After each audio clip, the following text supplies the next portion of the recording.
Bismillahirrahmanirrahim. Assalamualaikum warahmatullahi wabarakatuh.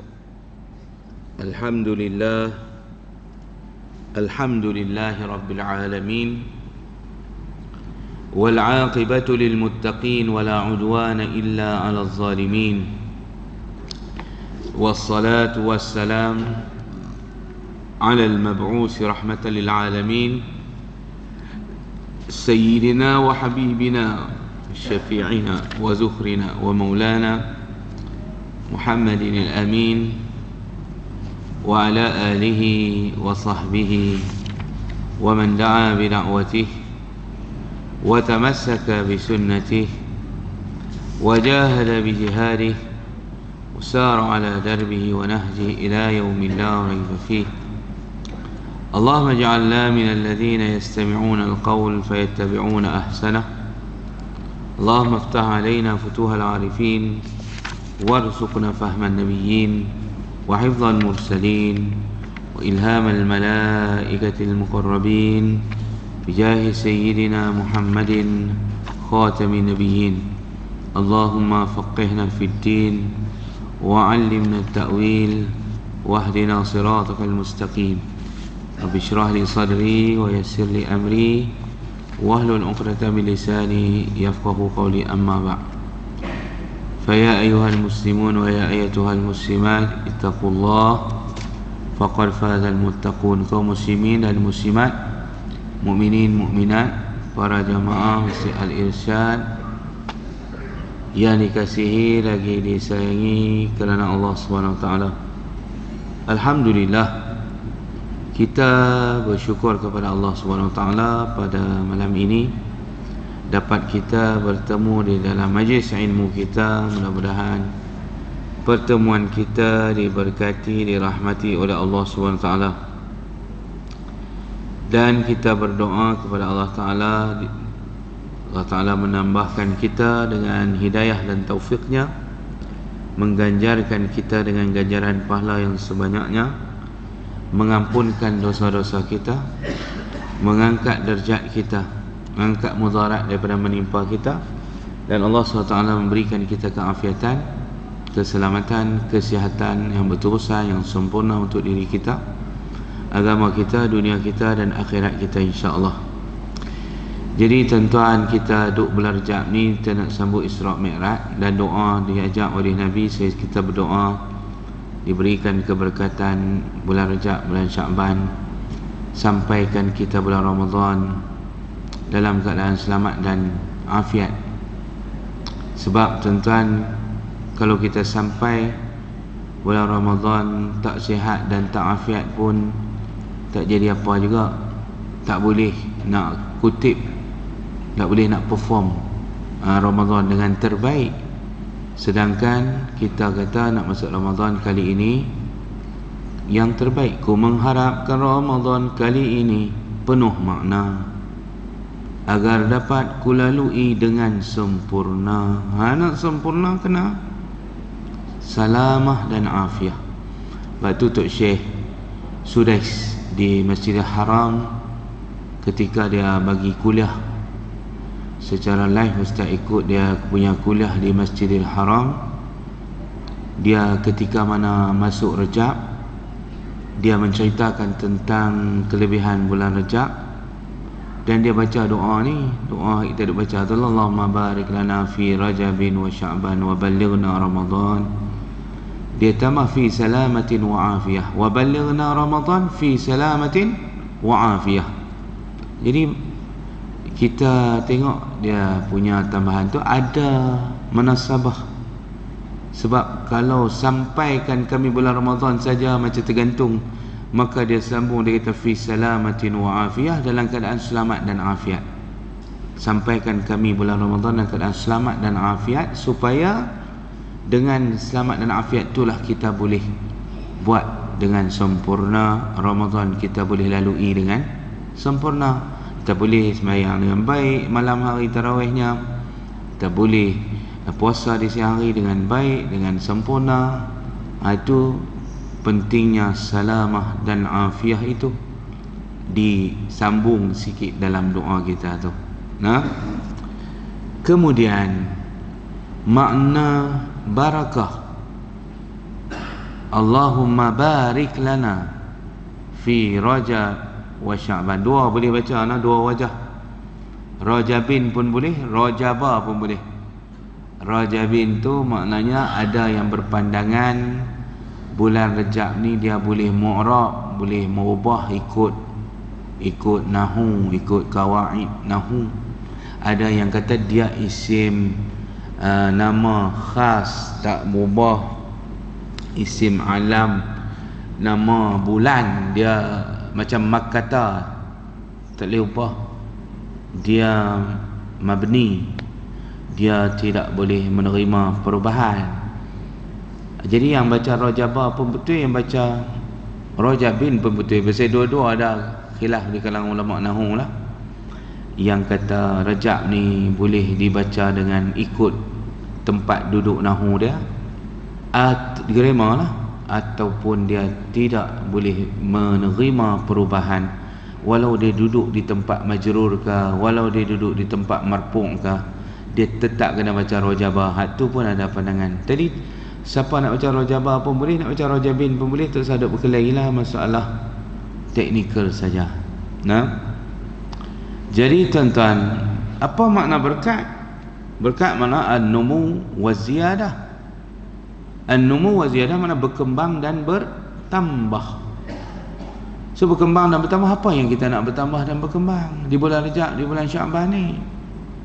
Berkembang dan bertambah ilmu, iman, amal. Kita tak mau berkembang dan bertambah badan atau berat badan bertambah, itu tak maulah. Kita nak yang ditambah ialah ilmu, iman, amal. Jadi bulan ni berkat dengan cara kembangkan ilmu kita, kembangkan iman kita, kembangkan amal kita. Itulah dia yang kita minta tambah. Tambah apa ni yang kita duk minta berkat-berkat ni? Bulan Rajab, bulan Sya'ban ni, ya Allah, bagilah kami dapat tambah ilmu, kami dapat tambah iman lagi, tambah amal lagi, tambah ikhlas lagi, tambah lagi kepada kami kelazatan ibadat. Tu maksud tambah-tambah yang macam tu lah, bukan duk tambah yang lain. Nah, tu maksud berkat yang kita duk minta. Semoga bulan Ramadan menjadi bulan Rajab Sya'ban ni menjadi bulan yang kita menambah-nambahkan amal kita yang kita duk selalu buat dah di bulan lain, tapi mai bulan Rajab ni bertambah lagi sikit. Kalau duk biasa baca Quran, banyak sikit bulan Rajab. Sebab dia bulan haram, bulan yang dihormati. Kalau duk biasa beristighfar, berzikir, tambah zikir. Biasa duk baca sunat, bulan Rajab tambah lagi sikit, bagi banyak sikit. Semayang sunat tambah lagi. Hak tu amalan-amalan tu ya, bukan ada amalan khas bulan Rajab ni. Piduk semayang khas ke, semayang tiap malam Jumaat yang pertama di bulan Rajab, ada siapa duk reka tak tahu semayang raghaib 12 rakaat lepas maghrib Jumaat yang pertama di bulan Rajab. Imam Nawawi kata ni maudhu' palsu, tak boleh duk buat, jangan duk amal. Dia nama pula sembahyang raghaib, tak ada asas, mai pada mana tak tahu. Maka tuan-tuan dan puan-puan sekalian, itu yang kita kena faham. Sebab kadang di antara bulan Rajab ni, antara yang sahih dan yang palsu banyak duk masuk di dalam amalan-amalan kita, yang mana menyebabkan kita kadang campur aduk, yang kita kadang takut kita buat tak dapat apa, letih saja. Sebab tu yang sahihnya hak Ustaz Abang ni, buat hak biasa yang kita duk buat bulan ni, cuma perbanyakkan, kembangkan dan tambahkan. Tu maksud barik lana tu. Barik lana makna berkat, berkat tu makna tambah dan kembang. Jadi kembangkan amalan kita hak duk biasa buat tu, bagi banyak bertambah. Hak biasa-biasa istighfar biasa pun, istighfar Rajab pula. Istighfar biasa tu adalah istighfar yang disuruh kita buat sepanjang masa. Cuma bulan Rajab tambah lagi, bagi banyak sikit. Astaghfirullahalazim wa atubu ilaih. Maka tuan-tuan yang dirahmati Allah, yang lain apa lagi? Baca Quran, banyakkan sikit bulan Rajab supaya kita dapat masuk bulan Ramadan cepat khatam lagi. Dan itu semayang, banyakkan lagi semayang. Hak duk biasa buat duha buat 4 bulan Rajab ni, bulan Syaban buat lagi tambah 4 lagi, Ramadan tambah jadi 6. Itu perbanyak dan perkembangkan solat-solat sunat yang lain. Maka tuan-tuan, itulah maksud berkat yang kita duk minta di bulan Rajab, di bulan Syaban. Sampaikan kami bulan Ramadan dalam keadaan selamat dan afiat, insya-Allah. Sebab itulah doa kita duk minta pi Mekah dan buat umrah, buat haji, ziarah Masjid Nabi pun kita minta, ya Allah, rezekikan kami ziarah rumahmu yang mulia, rezekikanlah kami ziarah Rasulmu yang mulia setiap tahun dalam keadaan selamat dan afiat juga. Allahumma rzuqna ziyarata nabi, ziyarata baitikal muharram wa nabiyyikal mukarram fi kulli sanatin fi salamatin wa afiyah.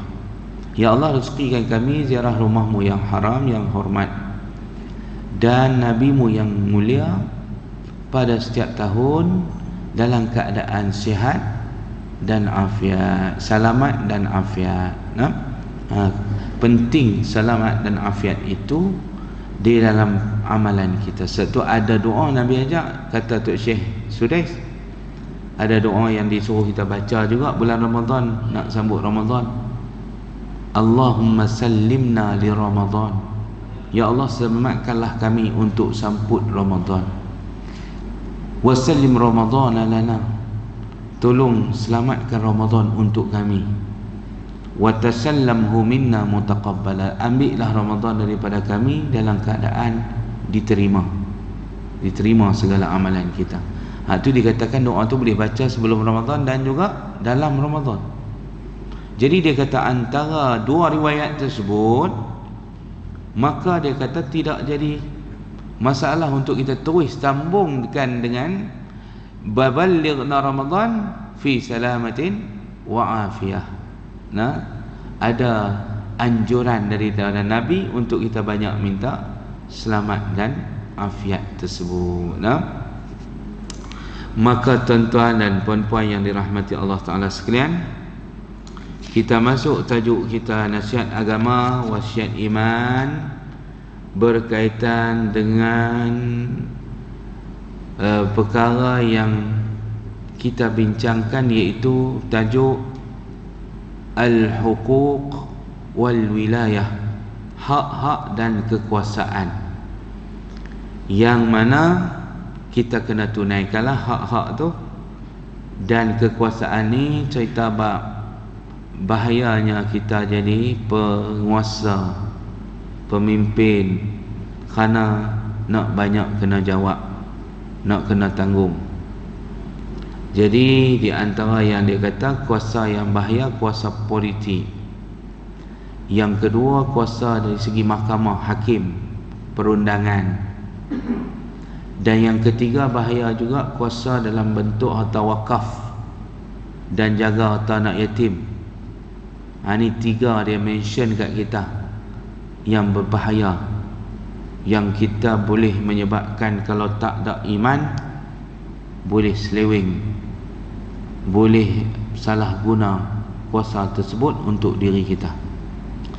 Kerana tiga-tiga ni dia boleh menyebabkan berlakunya kezaliman, boleh berlakunya penindasan, dan boleh berlakunya mengambil hak orang dengan mudah bila ada kedudukan dan kuasa.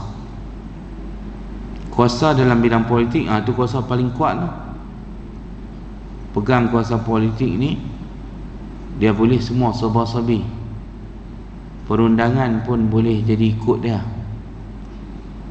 jabatan-jabatan pun boleh ikut dia, ikut dia punya selera. Dia dah dapat power, ikut arahan dia. Dengan arahan dia, hakim pun boleh kona. Kalau dia telefon, dia arah, saya sebagai Perdana Menteri, saya nak keputusan macam ni.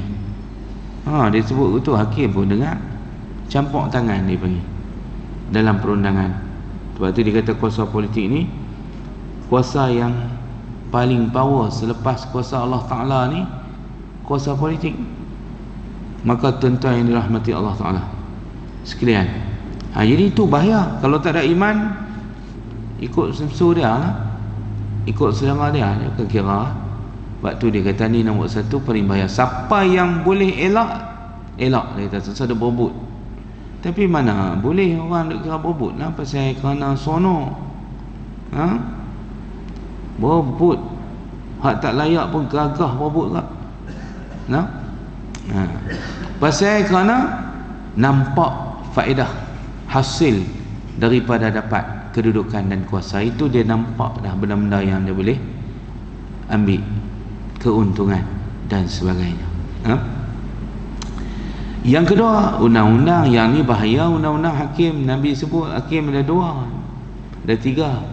Satu dalam neraka, dua dalam neraka, satu ke syurga. Mana 2/3 yang masuk neraka, 1/3 saja yang masuk syurga.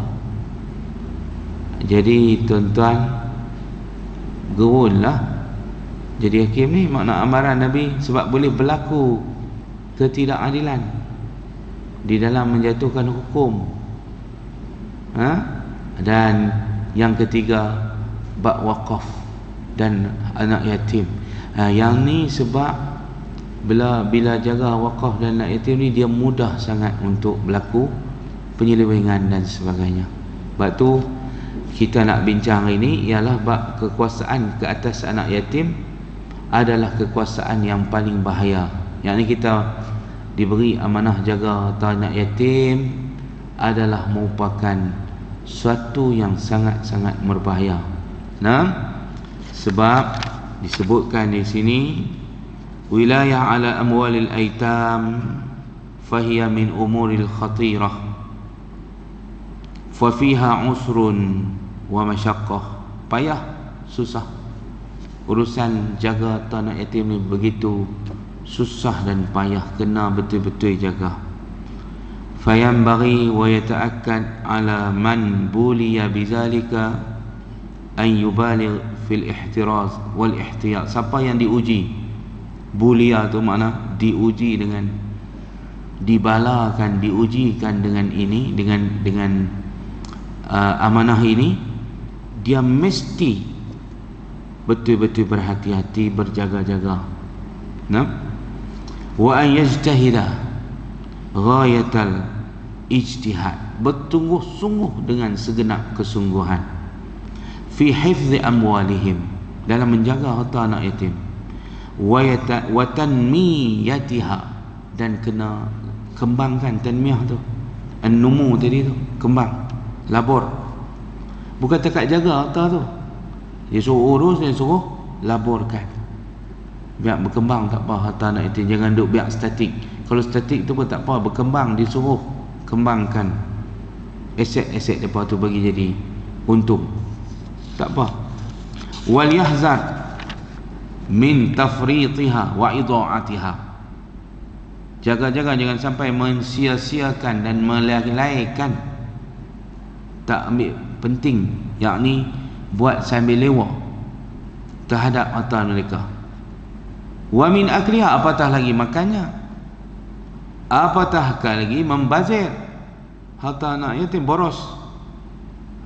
Faqad qala Allah Ta'ala, wa atul yatama amwalahum wa la tatabattalu al-khabisa bit-tayyib wa la ta'kulu amwalahum ila amwalikum innahu kana huban kabira. Surah An-Nisa ayat 2. Berikan kepada anak yatim itu harta-harta mereka apabila mereka sudah balik, bagi balik.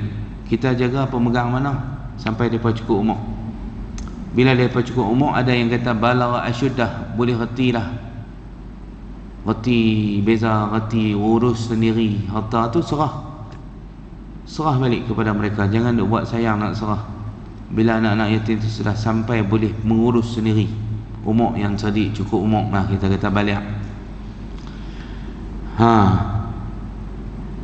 Jangan kalian waktu serah balik kat mereka tu untuk diuruskan balik oleh diri mereka sendiri. Kita sebagai pakcik pemegang amanah, pak menakan, pak saudara, jadi anak saudara kita ni dah boleh urus sendiri, kita kena bagi balik. Dan bila bagi balik tu Allah sebut dah, jangan pilih yang elok kepada kamu, yang buruk-buruk bagi kat mereka, yakni anak-anak yatim. Wala tatabaddalul khabitha bit-tayyib, jangan tukar hak baik ambil kat kamu, hak buruk bagi kat depa. Tanah hak tak apa nak jadi tu bagi kat anak yatim, hak jadi tu ambil kat kita. Sama juga dia kata dua relung juga, tapi dua relung yang tenggelam dalam banjir. Orang tak buat bendang padi tak boleh, dia bagi kat budak tu tanah tu, padahal tu bahagian dia tukar, dia ambil ke dia. Pasal dia kata tanah tu tak syok buat bendang tak jadi. Pasal apa tak jadi? Tenggelam.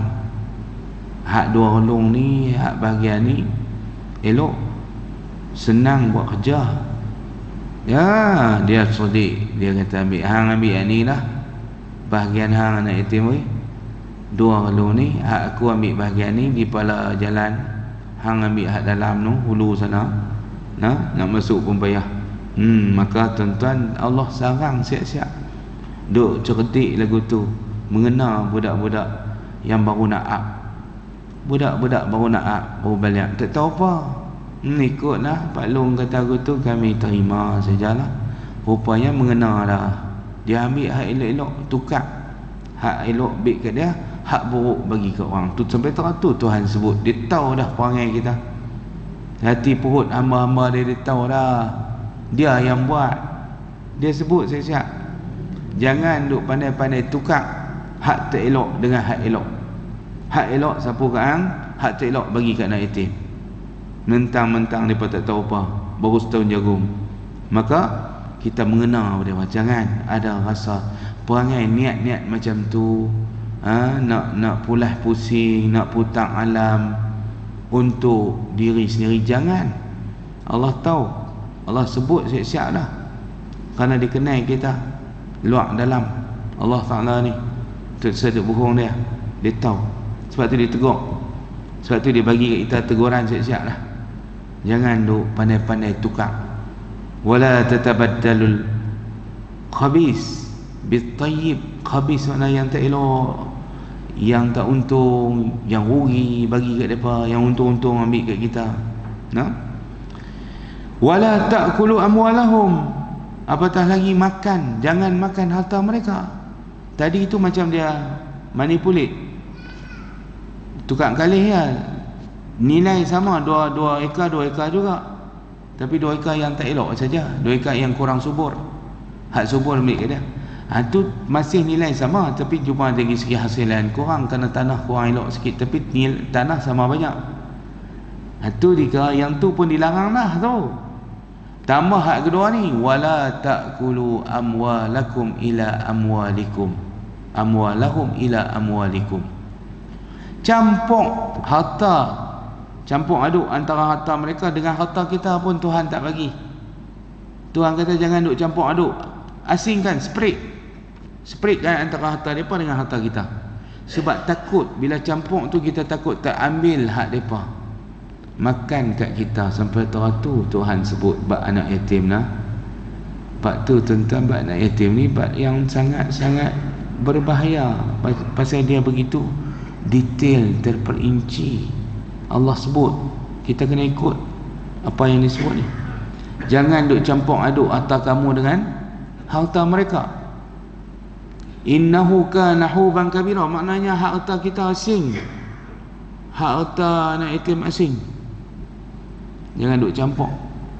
Bila campur tu yang nak jadi celaru sekali tu.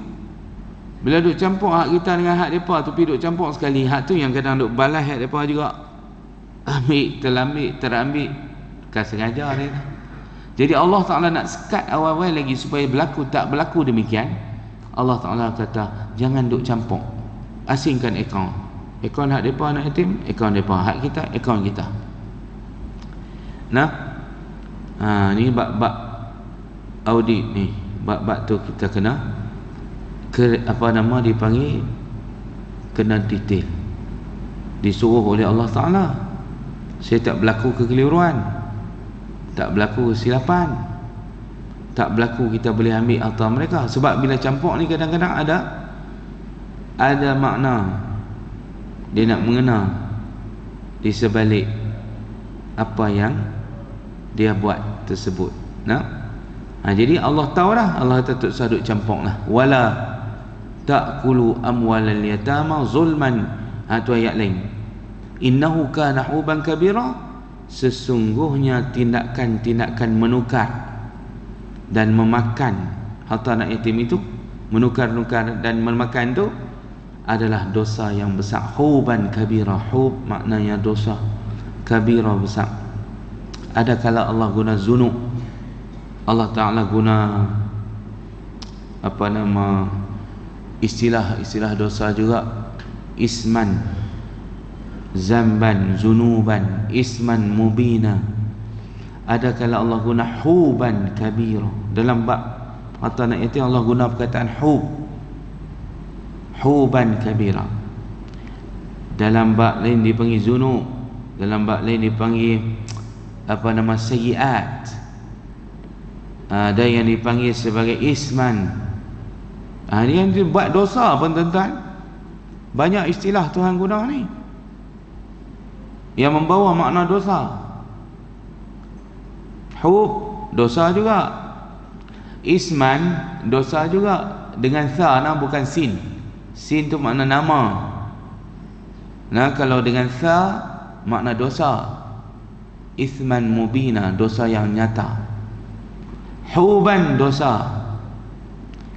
Dan apa lagi tadi? Zunub, zamban, jamak dia zunuban, dosa juga. Ada yang kata zunub tu dosa besar, hub tu dosa besar, sayyiat tu dosa kecil.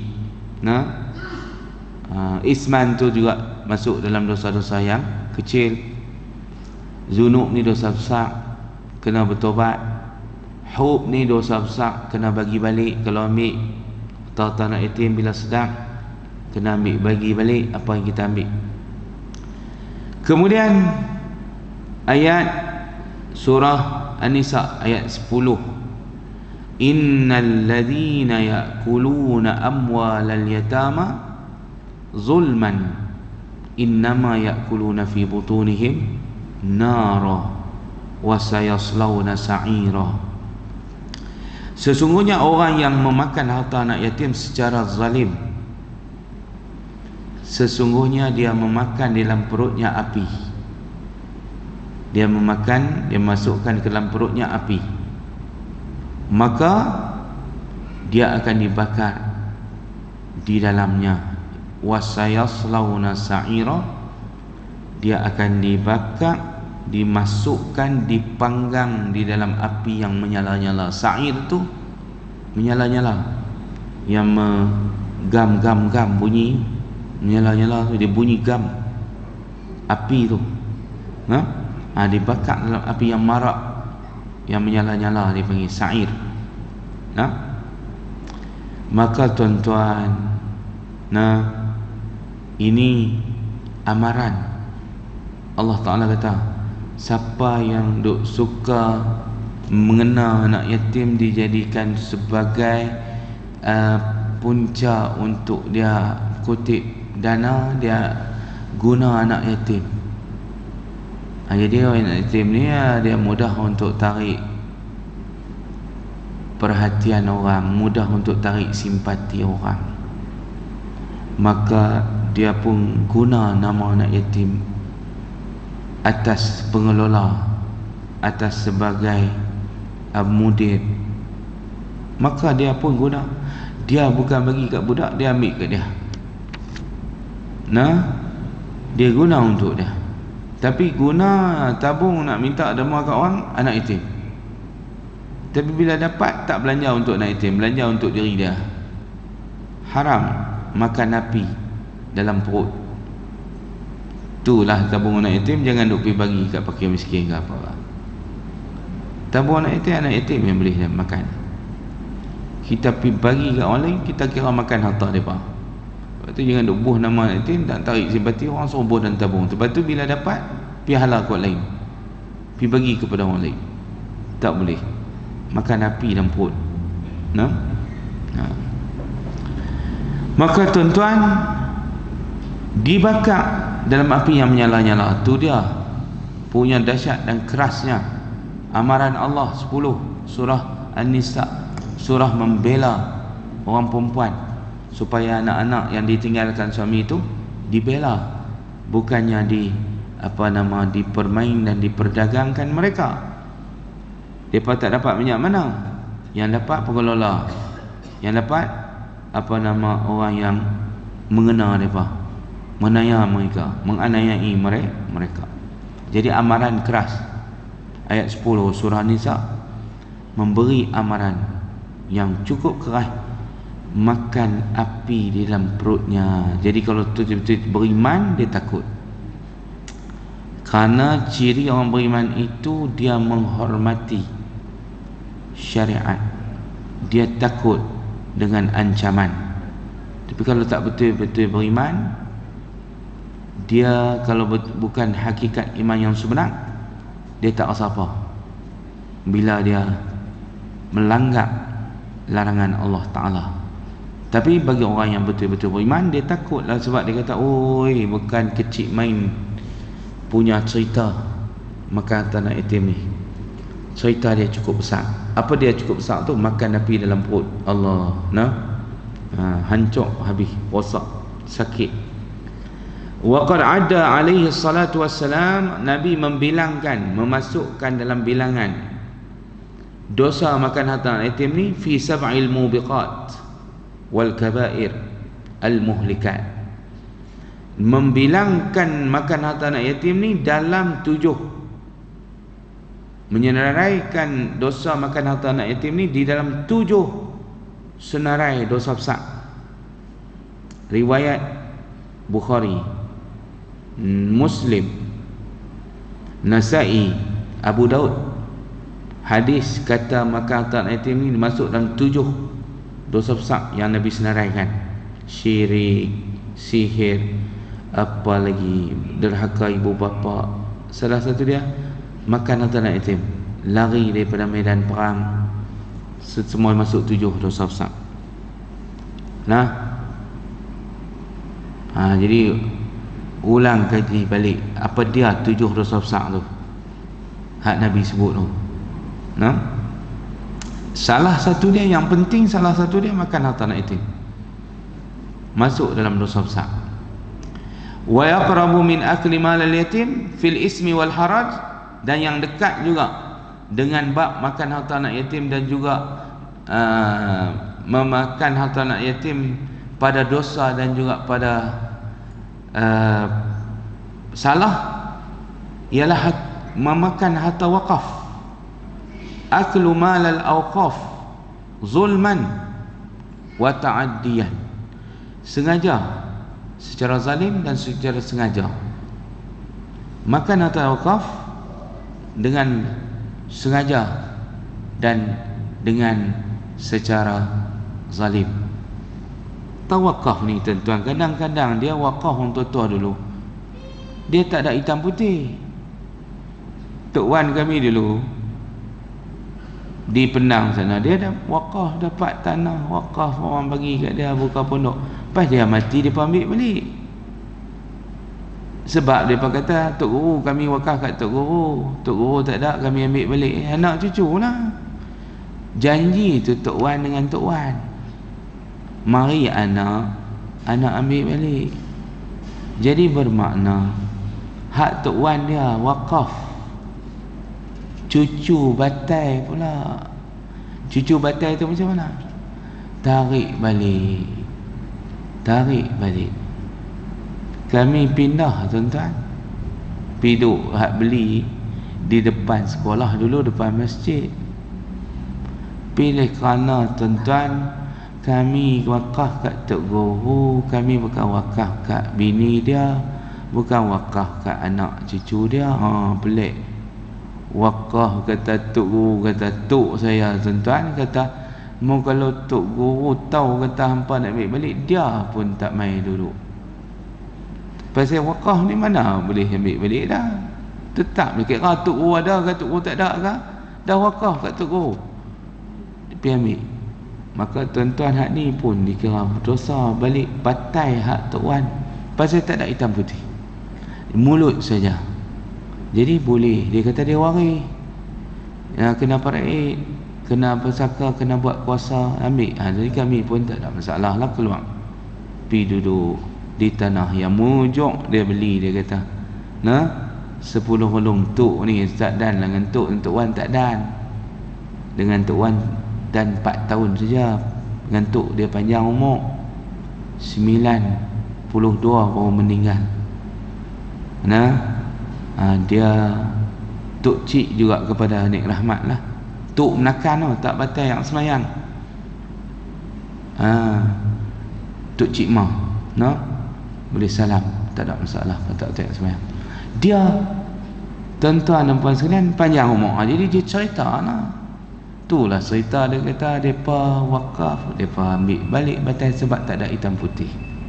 Tapi tak apalah, dah ada tanah, pindah pergi duduk di depan sekolah pula. Dia dah beli, maka tak apalah, ada spare. Duk nampak dah, dia nampak dah, dia pandang jauh. Dia kata tak boleh duk harap tani. Dia duk pujuk suami dia lah, Tok Guru Zakaria, kita kena beli kak. Dia kata bang weh, kita beli. Kita beli laluan azan insya-Allah. Sallallahu alaihi wasallam.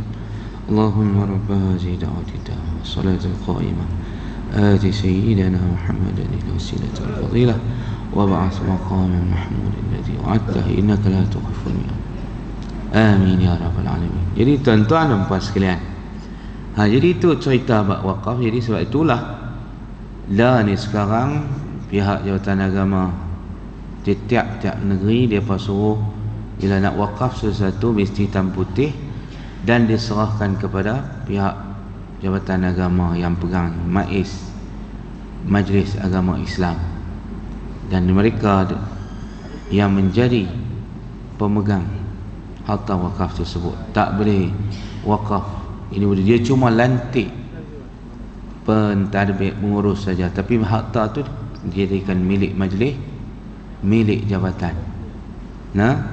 Sebab kerana takut peristiwa-peristiwa yang macam ni berulang dan terjadi di mana-mana saja.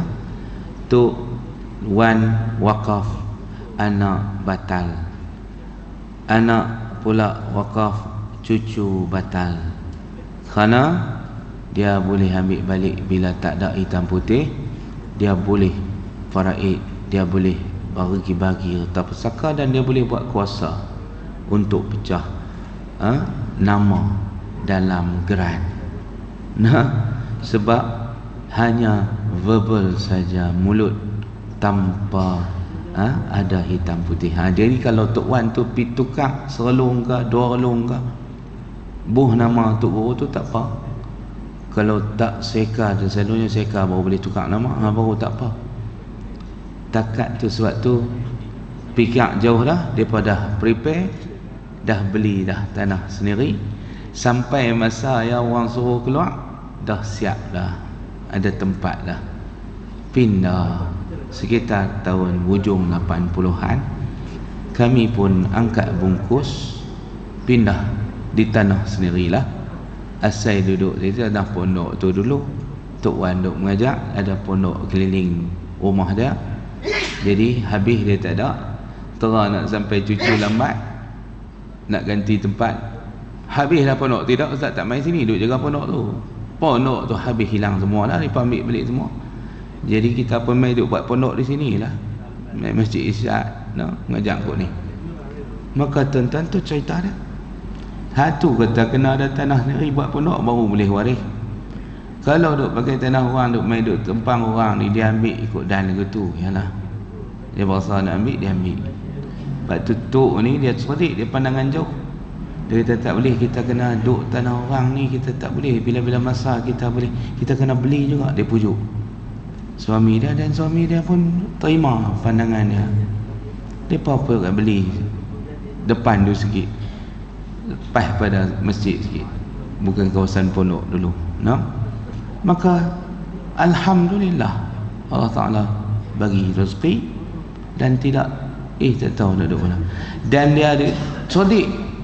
Dia kata kita jual hak di Pening tanah mahal sikit. 2 relung dia jual di Pening, dia boleh dapat 10 relung di Kedah. Sebab tanah Pening, tanah apa tahu, negeri Selat kan, negeri apa, dia mahal. Maka boleh beli di Kedah ni 10 relung tanah benang. Sodik orang tua tu, nah? Lalu dia pandai ekonomi lah. Dia korban pesaka yang dia dapat di Pening, tanah Pening. Dia korban, dia kata kita jual yang sana, kita beli sini. Sana nak buat apa, 2 relung kali buat benang apa sikit. Yang ni 10 relung kita dapat. Dia kata kita boleh buat benang 9 relung, 1 relung buat kampung, 9 relung buat benang. So duit tu boleh guna untuk ekonomi kita. Pandai Sodik. Nah, dan memang Sodik dia berfikiran jauh. Dia tak berfikiran dekat.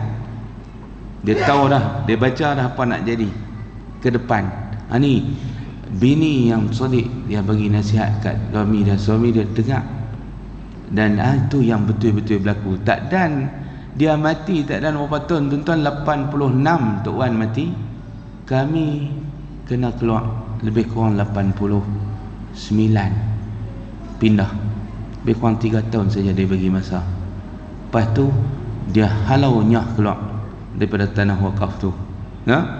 Habis semua, dengan pondok, dengan madrasah, semua kami bagi jual bangunan apa ni, kayu-kayu tu bagi kepada pondok lain lah yang ada. Yang orang wakaf juga tu, kayu-kayu semua tu. Jadi depa tak ambil lah, depa kata ikutlah nak bagi kat siapa. Kami nak tanah saja. Bangunan-bangunan yang untuk guru buat apa semua tu, ambil lah. Kami tak mau. Kami nak tanah saja, nak balik tanah tu. Tu cerita nak bagi dalam bab wakaf ni. Kalau tak main-main, tuan-tuan, tak boleh. Ni pengalaman ni. Kami sendiri hadapi benda tu. Jadi sebab itu dia sebut di sini yang paling dekat juga dengan bab yang anak yatim apa ni, dia sangkut juga dengan harta wakaf. Sebab tu lah ni ada pengurusan harta wakaf Islam ni. Maka sebab tu dia kata kalau boleh kita elak dan jauhkan diri daripada menguasai harta wakaf ini pun sama, kita kena jauhkan juga, kerana ianya merupakan tempat-tempat berbahaya. Yang mana tempat-tempat berbahaya ini, kalau kita jauhkan diri daripada tempat-tempat yang boleh menimbulkan sangkaan buruk, eloklah kita menjauhkan diri. Sebab dua ni, wakaf, anak yatim, boleh menimbulkan berbagai-bagai persoalan, berbagai-bagai sangka buruk. Lebih baik kita cuci tangan diri kita daripada terlibat. Sebab tempat-tempat yang boleh timbul sangkaan buruk ini, jangan kita piduk cari pasal. Jauh diri daripada perkara-perkara tersebut. Jadi antaranya disebut dan sihat kat kita dalam bab ni, kalau boleh mengelak, elak, jangan terlibat. Kalau boleh kita lepas tangan, lepas bagi orang lain. Kita jangan duk galak berebut, sebab bahaya cukup besar. Tak padan dengan hak elon, hak kita nak boleh sikit-sikit. Dunia ni tak ada harga. Dunia ni tuan-tuan, kalau ada harga, kapiak tak dapat. Pasal apa kapiak dapat dunia? Pasal tak ada harga di sisi Allah. Kalau ada harga di sisi Allah, orang kapiak minum air pun Tuhan tak bagi.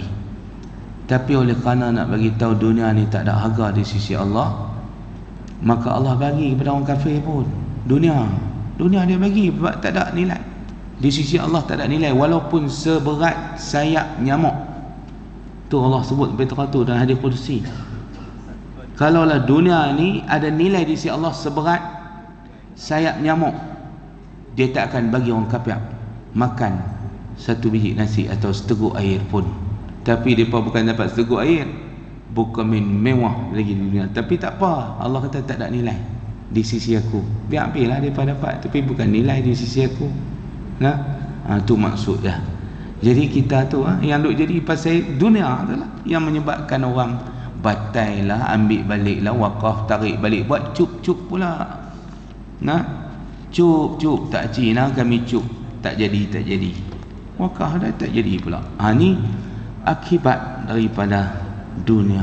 Nah, sebab itu dalam bab inilah kita kena jaga, hindarkan diri kalau boleh daripada terlibat dengan benda-benda yang boleh menimbulkan berbagai-bagai bahaya.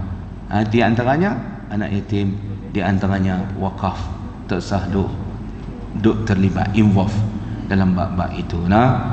Tu nasihat daripada ni pun nama kitab nasihat agama, dia nasihat kat kita. Kalau boleh cuba elaklah. Lebih baik insya-Allah. Jadi wassalamualaikum warahmatullahi wabarakatuh. Subhanakallahumma wa bihamdika asyhadu an la ilaha illa anta astaghfiruka wa atubu ilaik. Wal 'asr innal insana lafi khusr illa alladhina amanu wa 'amilus solihat wa tawassaw bil haqq wa tawassaw bis sabr. Allahumma anfa'na bima 'allamtana wa 'allimna ma yanfa'una. Allahumma zidna 'ilma warzuqna fahma. Walhamdulillahirabbil alamin.